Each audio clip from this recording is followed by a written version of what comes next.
fotoin jersey bisa dapat uang gitu. Ya bisa dapat uang. Gue jamin itu. Iya. 20 juta sebulan. Yes. Cuma motoin jersey doang. Jersey ini kan kaos kan ya. Nah, Ada orang kerjaannya motoin jersey kayak gini nih. Terus dapat 20 juta per bulan, lo bayangin.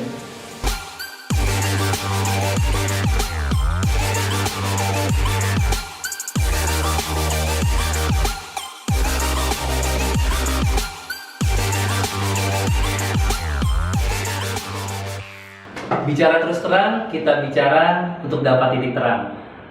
Hari ini perdana saya kedatangan tamu sahabat lama saya, namanya Tony. Oke. Mungkin semua teman bicara pengen tahu nih siapa sih Tony. Ton, sekarang tuh kerjaan lo ngapain? Kalau lu tanya kerjaan gue ngapain, mungkin lu pernah lihat gue lagi kerja, lagi fotoin jersey.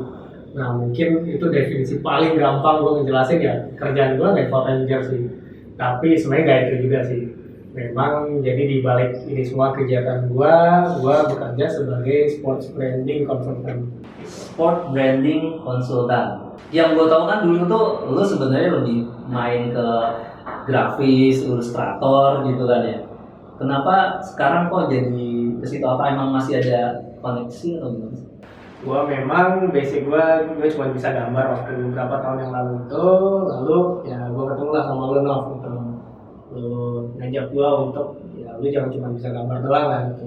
Dan ternyata itu lumayan berpengaruh juga bagi karir gue gitu, karena dari sana ya gue tidak berhenti hanya bikin ilustrasi gambar ya gitu. Lama-lama nyobain bikin konten sosial media, bikin web, bikin macam-macam sampai akhirnya dalam 2 tahun terakhir ini memang ya alhamdulillah gue mulai dapat niche gue, yaitu memang di sports branding ini gitu.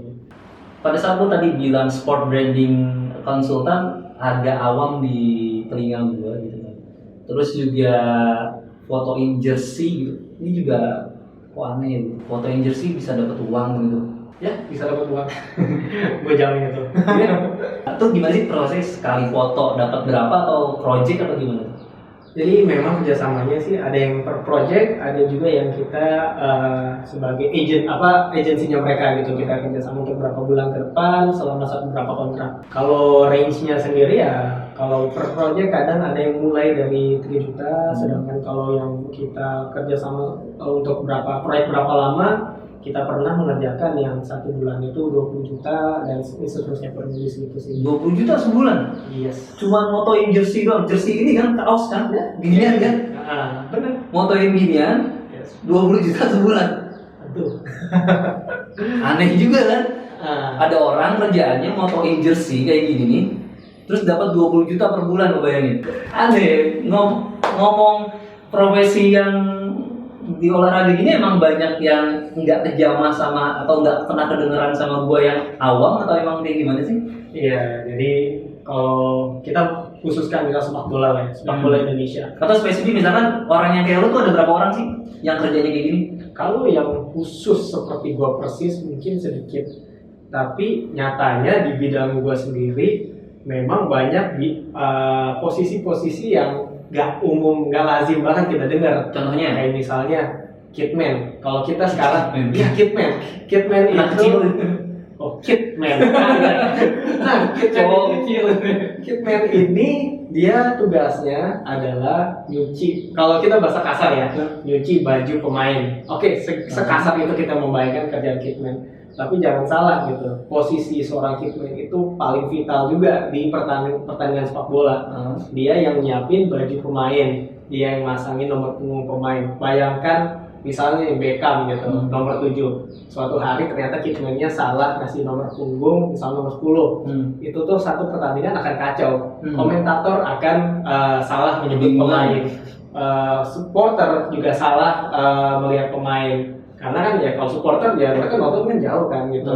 Mana tahu kalau itu Beckham, mana tahu itu Nistelrooy dan segala macam. Jadi menyiapkan baju itu memang segitu susahnya gitu. Tapi di Indonesia ada profesi kayak gitu? Ada gitu, memang kecil sih skopnya, tapi ada gitu. Ada ya? Jadi memang di bidang sports branding ini ya gue harus tegaskan ini adalah satu bidang yang menurut gue unik, tapi perputarannya itu tinggi banget gitu. Jadi Ya memang nggak bisa sembarang orang ya. Gue seorang supporter, gue pengen support klub sepak bola yang gue senengin, gue pengen terjun di bidang ini ya belum tentu bisa gitu sih. Potensial si ini masuknya seragam aja atau buat merchandise apa? Nah ini kita bisa melihatnya ke dalam dua bidang sih. Satu memang dia ini kelengkapan klub gitu. Ya tanpa ada ini klub nggak jalan gitu. Karena ya ini identitas klub.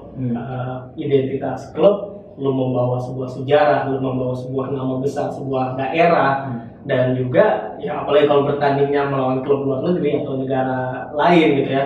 Nah ini udah membawa identitas sebuah negara gitu. Jadi memang perlengkapan perang ini nggak sembarang ya. Gue bisa jahit, gue mau gue mau bikin jersey untuk klub A gitu, juga gitu. Jadi ini memang punya value yang tinggi. Nah ini dari satu sisi, dari sisi lain itu dari merchandising. Kita katakan gini, misalnya satu stadion GBK itu ada 80.000 kursi. Satu pertandingan misalnya dihadiri 80.000 itu kalau terisi penuh 100%. Let's say yang terisi itu hanya 50.000 kursi gitu. Dari 50.000 kursi, misalnya kita bagi setengah-setengah, 25.000 dia pendukung klub negara yang datang gitu. Sama ada 25.000 pendukung misal timnas Indonesia gitu ya. Nah sekarang kita analogikan dari 25.000 ini, let's say hanya 10.000 yang beli jersey ketika kita jual di sana.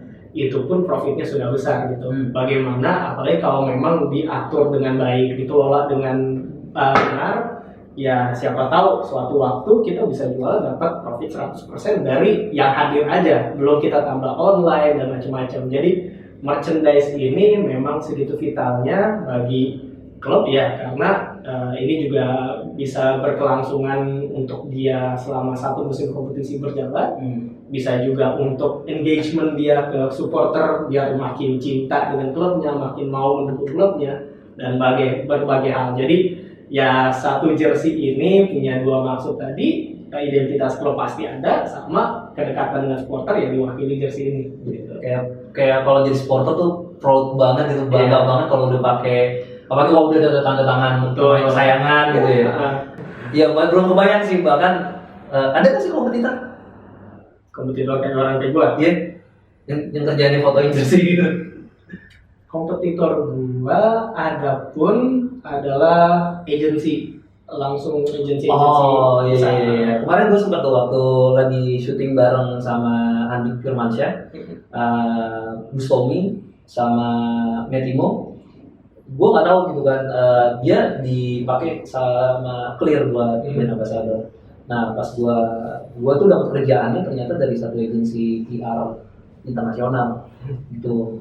Itu saking nggak spesifiknya di Indonesia kali ya, jadi nggak ada orang yang benar-benar punya profesi yang khusus buat olahraga kayak lo gitu ya. Prosesnya kayak gimana sih sampai ini dulu deh, modal tuh kira-kira berapa untuk memulai starting minim banget?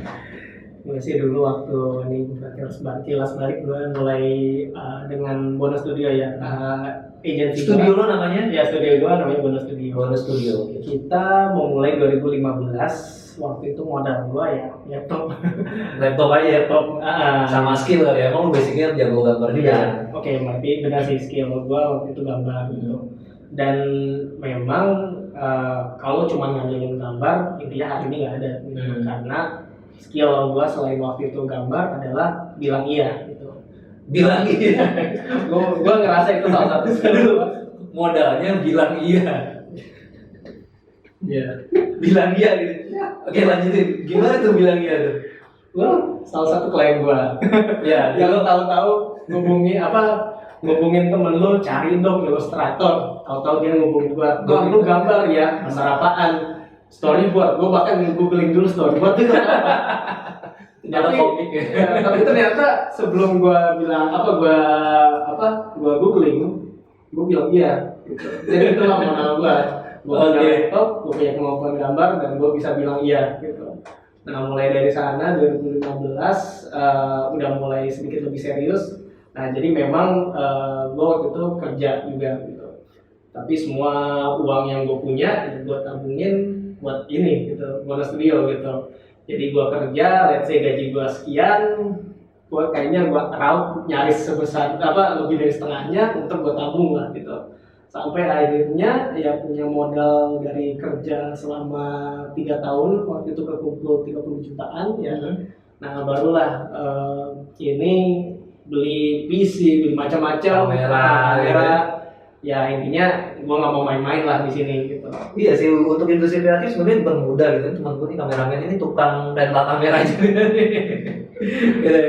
Jadi ya tadi modal laptop memang basic banget kali ya, itu harus ada. Terus kalau kamera kita masih bisa sewa-sewa lah ya, bisa sewa-sewa.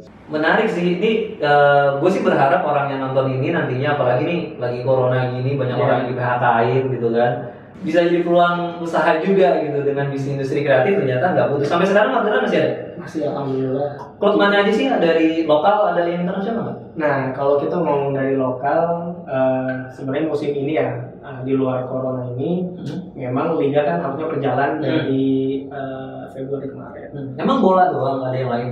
Sampai saat ini memang fokusnya ke bola. Soalnya e-sport gitu kan nggak peduli corona. Iya, itu dia. Jadi kalau dari dalam negeri memang fokusnya masih di bola dulu, karena itu liga yang terbesar lah. Klub mana aja?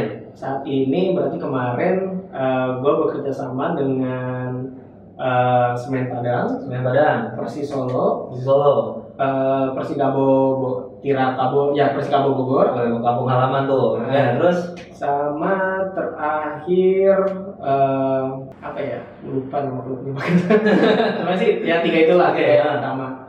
Nah tapi di sini gue bekerja sama tidak langsung ke klubnya saja, tapi juga gue bekerja sama dengan aparel yang bekerja sama dengan aparel tuh berarti si pabrik atau apa sih? Jadi distronya atau ya, sportswear yang mensponsori keberlangsungan kelengkapan tim. Oke, ini berarti kalau di baju ini punya dia nih. Ya, Ganior ini adalah sebuah aparel gitu ya. Sportswear dari Bekasi yang gue bawa untuk bekerja sama dengan Semen Padang. Oke, kalau SIG? Oh, SIG ini Semen Indonesia Group, ini sponsor utamanya. Oh, oke. Produk lokal. Sip. Terus kalau yang di luar negeri ini juga sedang jalan juga ya e-sport gitu, karena e-sport ya nggak kenal Medan ya gitu. Dia by internet. Luar negeri ya, internasional dong. Kalah dia udah go internasional. Gue lagi nanganin pembuatan desain jersey sampai branding tim e-sport dari Austria dan juga bahkan belum sana. Sama satu lagi di Amerika. Oh oke, di Amerika juga ada ya? Ya ada. Kalau Amerika deket lah, itu kan dulu kan lu sempat di Kanada juga kan? Ya sempat. Iya. Ngapain aja tuh? Nah jadi kalau yang e-sport ini gitu, memang dia benar-benar merasa this is our time, this is our moment. Ketika semua yang di dunia nyata ini mati ya gitu, di dunia maya ini kesempatan mereka, semua orang sekarang kerjaan lu seharian aja, mungkin lu lebih banyak buka Instagram, YouTube dan lain-lain dibandingkan hari-hari biasanya. Makanya inilah momentum mereka juga untuk dapetin masa, untuk dapetin ribuan jutaan pasang mata. Kita ini serius gitu. E-sport kan selama ini dapat stigma negatif ya, maksudnya lu atlet apa sih, cuman gini-gini doang gitu. Tapi jangan salah, gini doang pun punya strategi, punya penempatan bagaimana dia bermain segala macamnya. Nah makanya ini 2 tim ini, yang satu Australia, satu Amerika gitu, dia ada turnamen yang tetap berjalan dan mereka benar-benar fight banget gitu. Jadi kalau yang klub timnas pegang. Jadi sempat waktu 2 tahunan yang lalu tugas gue pernah kerjasama dengan PSSI juga, yaitu mendesain nomor punggung. Nah waktu itu gue masih bekerja sama dengan salah satu sportswear juga gitu. Di sini gue mendilkan kerjasama antara si aparel ini dengan PSSI gitu. Kita jadi provider name set bagi timnas gitu. Dan maksudnya, nah balik lagi gitu. Pos nomor punggung aja gitu, memang dipikirkan sebegitunya. Sampai manggil konsultan kayak lu buat cuman bikin nomor punggung gitu ya. Berapa duit tuh? Jadi kalau nilai proyeknya sendiri sih gue jujur nggak terlalu ingat ya, karena itu 3 tahun yang lalu, tapi kurang lebih sih memang ya puluhan juta sih ya waktu itu. Karena kan puluhan juta tuh dari total project atau cuma bikin nomor punggung? Ya bikin, kan jadi bikin tuh nggak cuma sekedar bikin ya, tapi kita juga memasangkannya ke jersey gitu ya. Jadi proyeknya memang membuat, berarti mendesain, memasang dan memproduksi dalam jumlah banyak untuk dibeli supporter juga. Kalau ada yang mau beli jersey yang customized gitu, mereka bisa beli langsung gitu. Ya gitu sih. Lucu aja sih. Ya, buat teman-teman kita nih yang pengen juga mungkin gitu ngelirik, kayaknya potensial juga nih, kayak gue bisa deh kayak si Tony nih lagi kayak lo gitu kan. Ada tips dan triknya nggak sih, atau ada kan tadi balik lagi sekolah khususnya ada nggak sih? Nggak ada ya gini deh. Iya, jadi memang pertama formal pendidikannya memang tidak ada, tapi yang paling gua rasa ini yang paling vital untuk ada di bidang kayak gua, memang harus mengerti konsumen atau end usernya. Di sini end user gua adalah orang-orang yang berkecimpung di sport, yang menyukai sport. Menyukai sport itu belum tentu terjun ke dalam olahraga. Banyak kolektor jersey di luar sana yang profesinya macam-macam, tapi mereka sangat cinta untuk mengoleksi sebuah jersey gitu ya, sampai ratusan dan ada yang bahkan ribuan jerseynya. Dan itu dia, makanya memahami mereka tuh sulit. Jadi ada beberapa kali gue juga kayak misalnya gini, memfoto jersey pun gue juga punya tips and tricks ya, seperti gue harus mempelajari siklus tren dari Nike maupun Adidas, karena ya mereka memang top leader di bidang ini gitu ya. Jadi memang memfotokan sebuah jersey itu it's not as easy buat taruh jersey, foto selesai gitu ya. Bedanya sama misalnya apa ya, produk fashion lain gitu, itu bedanya apa sih? Ini kan produk sports, kita membayangkan produk sports itu dipakai oleh olahragawan. Mereka memang lebih atletis, ada aura maskulin yang lebih kuat lah dibandingkan produk-produk pada umumnya gitu. Memang makin kesini secara tren, pakaian olahraga ini udah mulai dicampur dengan budaya kultur pop ya gitu. Jadi ada yang pakai jersey ke mall segala macam gitu. Tapi tetap trigger paling utama adalah kita harus bikinkan advertising, yaitu foto produk-produk yang memang sporty abis. Makanya kayak manekin yang gue punya pun bukan sembarang manekin yang gue bisa dapetin di mana-mana, gue fotoin produk gue di situ selesai gitu. Memang bentuknya harus lebih bulk, lebih terlihat berisi, berotot, ataupun misalnya lighting yang digunakan lighting yang lebih menghasilkan shadow yang lebih kuat gitu, biar emang terkesan ini dada berotot atau bagaimana gitu. Tapi ini lucu nih Ton, gue kan tahu nih background pendidikan lo. Ya pendidikan gua tidak ada kaitannya dengan Biar yang lain tahu, coba dikasih tahu background pendidikan sampean apa tuh. pendidikan gua tidak ada kaitannya dengan sports, tidak ada kaitannya dengan desain sekalipun. Lulusan gua adalah ekonomi syariah.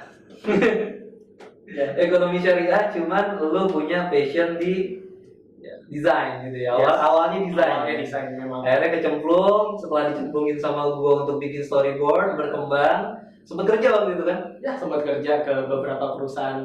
Itu gak ditanyain tuh sama perusahaan-perusahaan itu? Mungkin karena gue juga membangun karir itu tidak hanya dari jasa, bahkan tidak menggunakan jasa gitu ya. Gue mengandalkan portofolio. Ketika gue lulus, gue tahu gue mau kerja di mana, gue datangin perusahaan-perusahaan agency desain ini, gue bawa portofolio gue diwawancara, mereka suka portofolionya, oke, gue jalan. Dan ada satu kejadian lucu, gue kerja di perusahaan cukup besar gitu. Klien gue pun Samsung gitu ya, maksudnya dia ya tau lah Samsung gitu maksudnya. Dan in the end of the day ketika gue resign gitu, baru berapa hari sebelum gue resign mereka nanya, emang lu kuliah di mana gitu. Dan ya kaget ketika mereka tahu, ngapain sih lu desain, apa lu dari ekonomi syariah gitu ya. Setelah Samsung gue mudah-mudahan HRD-nya Samsung maaf ya. Dan setahu gue lu sebenarnya kan kerennya lo gitu kan. Nah, kalau gue kan emang udah lah memberontak gitu kan, gue suruh kuliah akhirnya nggak mau kuliah, gue pengennya ya terjun di dunia kreatif aja gitu kan, pokoknya gimana jadi sutradara tanpa kuliah gitu karena nggak punya duit juga buat kuliah waktu itu. Nah kalau lu kan beda nih, anak yang berbakti sama orang tuanya, lu tetap nerusin kuliah walaupun lu nggak suka banget sama kuliahnya kan, tuh curhatan lu tuh gue tuh kan, biar yang lain juga tahu gitu kan, kali aja bokap mendengar gitu. Coba lah cerita sedikit lah. Ya, memang yang menjadi mungkin sedikit harunya gue adalah ya orang tua mungkin sedikit tutup mata dengan hobi ataupun passion gue. Cuman di satu sisi Orang memang tua lu kerja sebagai dosen di, fakultas gue kuliah.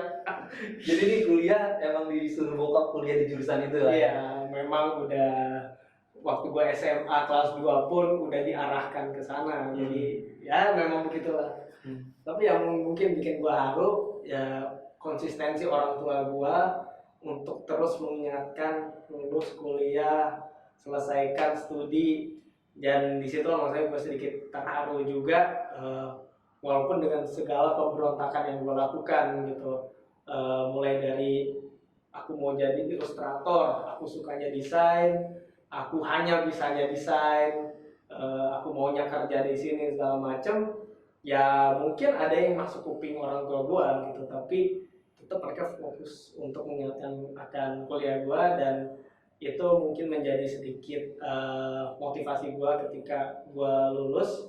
Ya ijazah gue demi orang tua gue gitu sih. Kau bokap tuh kecewa gak sih sama lu? Ini lumayan berat ya bahasan, karena ya kalau gue ingat sampai hari ini gue nggak pernah menanyakan pendapat beliau tentang profesi gue ataupun minimal ketidaksukaan atau ketidakadaan gue di jalur yang beliau udah coba bangunin buat gue gitu ya. Ya mungkin gue nggak tahu pendapat beliau gitu, tapi ya deep down inside gue mungkin tahu kalau mungkin beliau pengennya gue ada di jalur yang lain gitu ya. Jadi kalau ada yang pengen gue sampaikan ke bapak gue sendiri ya, ya aku bukan mahasiswa S2 ataupun calon dosen yang mungkin dibayangkan oleh ayah berapa tahun yang lalu. Tapi hari ini aku menjadi seorang ayah bagi putra-putraku, dan aku bisa membahagiakan mereka melalui karir yang aku bangun.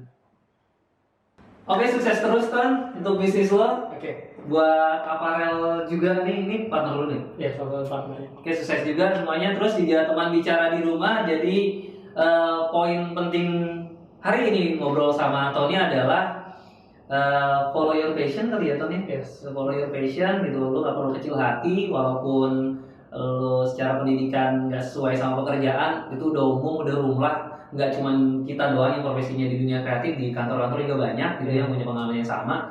Kalau berhubungan dengan karir lo harus bilang iya. Sekian dari saya, bicara terus terang, kita bicara agar dapat titik terang.